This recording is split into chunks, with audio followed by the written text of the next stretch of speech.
Hello, I'm Breena Clarke. Welcome to 4 O'Clock Flowers.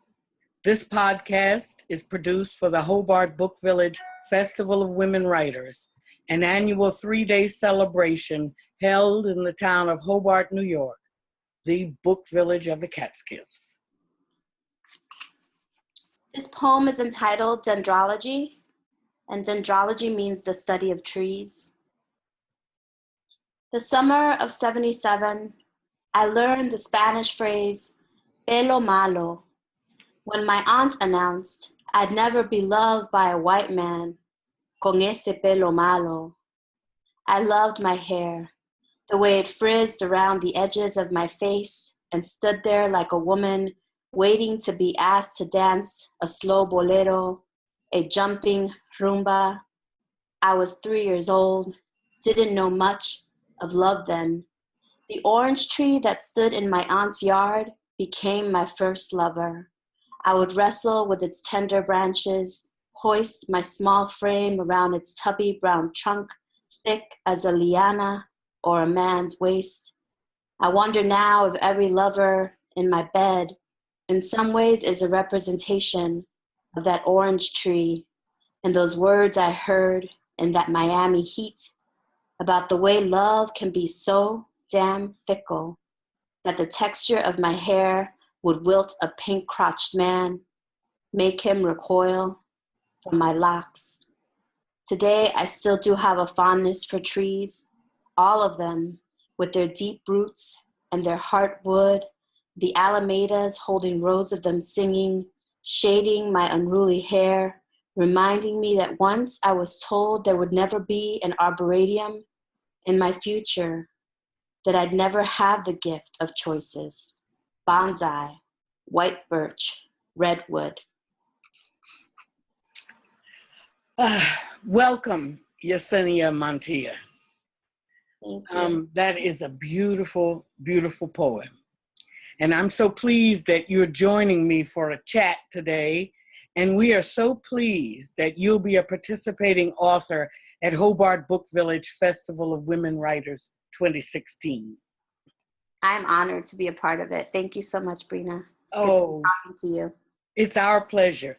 Yesenia Montilla is a New York City poet with Afro-Caribbean roots.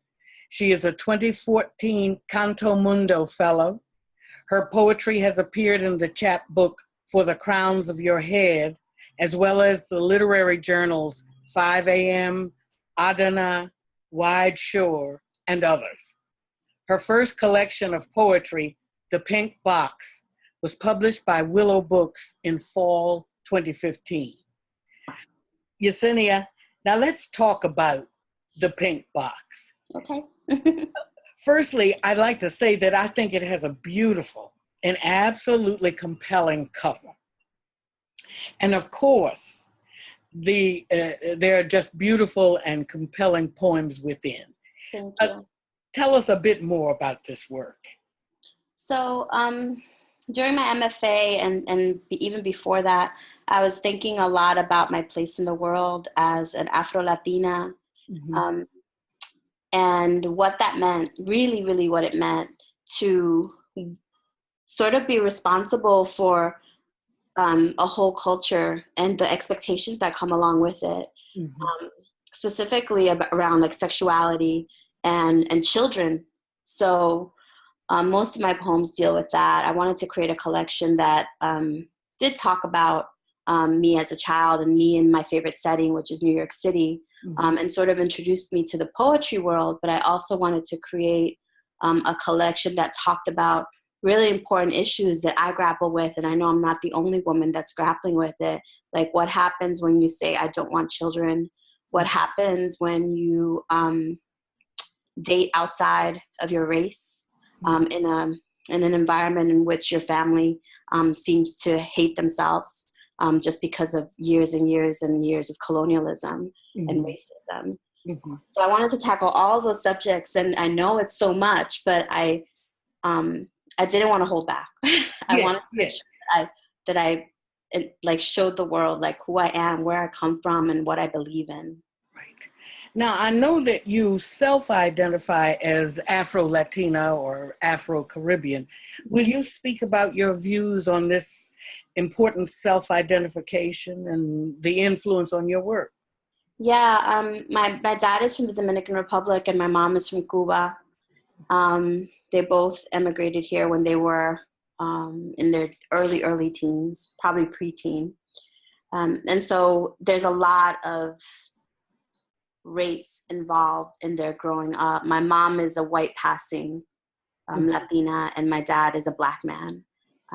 So they came together, and it was hard to be together as people here in the United States that A, didn't know the language, B, were from two different cultures, C, had two different types of color backgrounds, right? But also like the culture on my dad's side and the culture on my mom's side sort of clashed in terms of their ideas on race. While Cuba and where my mom had come from was really progressive, my dad's side, they were afraid to say, I'm a Black person walking this earth. So I decided that I was taking on the Afro-Latina title because it was really important to me to say the only difference between us, Dad, us, Grandma, and anyone else we see here in the United States that you call African American is that our ancestors got off the boat earlier. And so that was really like my huge intention, is to tell people that I wasn't going to look away from the historical ideas of race in the Dominican Republic or in Cuba. Right. Well, that, that's very fascinating, and it's a theme and a pursuit that's very close to my heart as well. Now, I'm also, in reading about you, I was intrigued that you began your creative writing with a view toward writing a novel, and then later shifted your focus to poetry. Okay. That's an intriguing idea. How did that happen?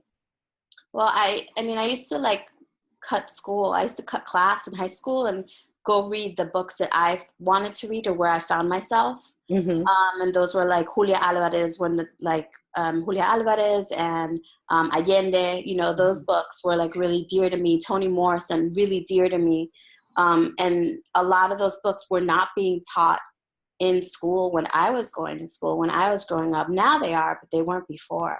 And so I wanted to write those types of books. Yes. And when I decided to go to school, I thought, I'm going to be a novelist. I'm going to write the great American novel, but it's going to be with people that look like me and that talk like me and that love what I love.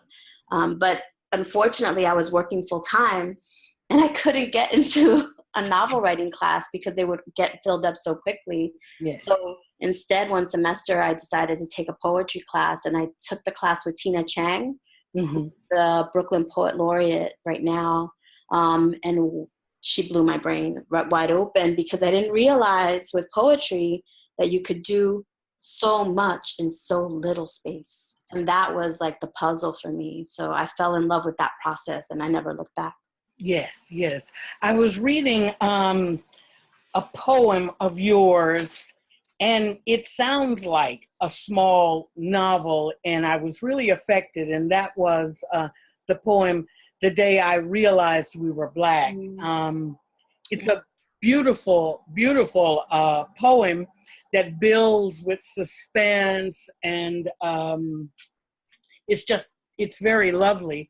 And I can see that narrative impulse in you. You're not describing a flower or the mountains. You're really engaging with those visceral emotions and in that story. It was just a beautiful poem. Thank you. That was a hard poem to write too. I guess so. I mean, it was painful to read certain portions of it for me. Yeah. Now, I was further intrigued about the substance of the workshop that you'll be presenting at Festival of Women Writers 2016. It's called Duende's Shadow Over the Revolution, though you have that the parentheses around R, so I also read evolution there. Yeah. So I wanted to ask you, what is Duende and what will your workshop be like? That's cute. Like I've been searching for duende like my whole writing career. Mm-hmm.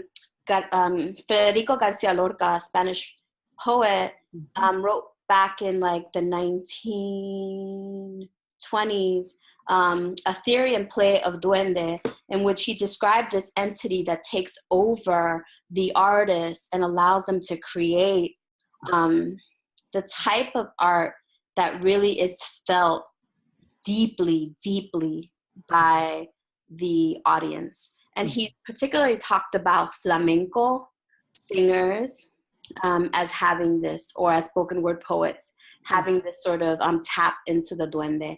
He doesn't necessarily describe duende, so that's why it's so elusive. But I took a class with the poet John Murillo a while back in which he showed us two different video clips. One of, it was an opera singer singing Summertime. Yes. And then it was a version that Janis Joplin did. And like the pain in the second one was so felt, like you felt it in your body, like you got goosebumps. And both versions were really, really, really beautiful, but you felt them differently, even though they were the exact same art being presented. Yes. And so that's how he tries to like grasp it. And that's the way I try to grasp it too. That it is a relationship that occurs between the artist and its audience that transforms both the artist and the audience. So I think about Duende a lot when it comes to the evolution, and I say revolution, but also the evolution of any marginalized people. Mm-hmm.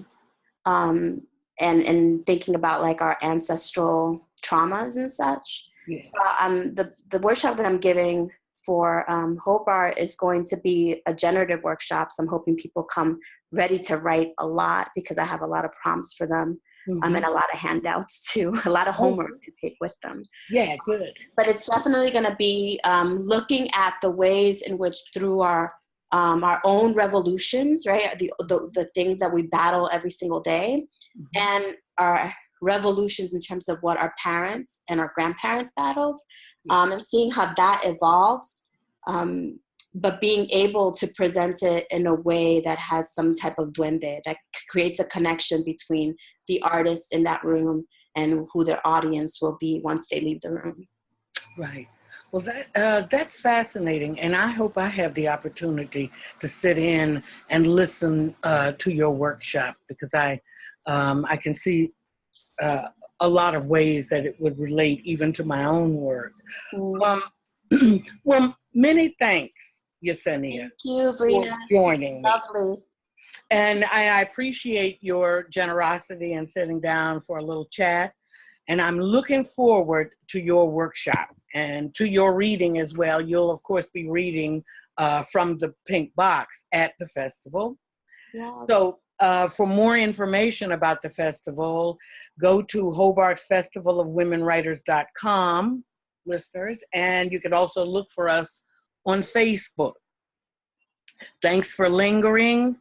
You've been listening to 4 O'Clock Flowers, a podcast produced for the Hobart Book Village Festival of Women Writers. Join us for Festival 2016 on September 9th, 10th, and 11th. Thank you.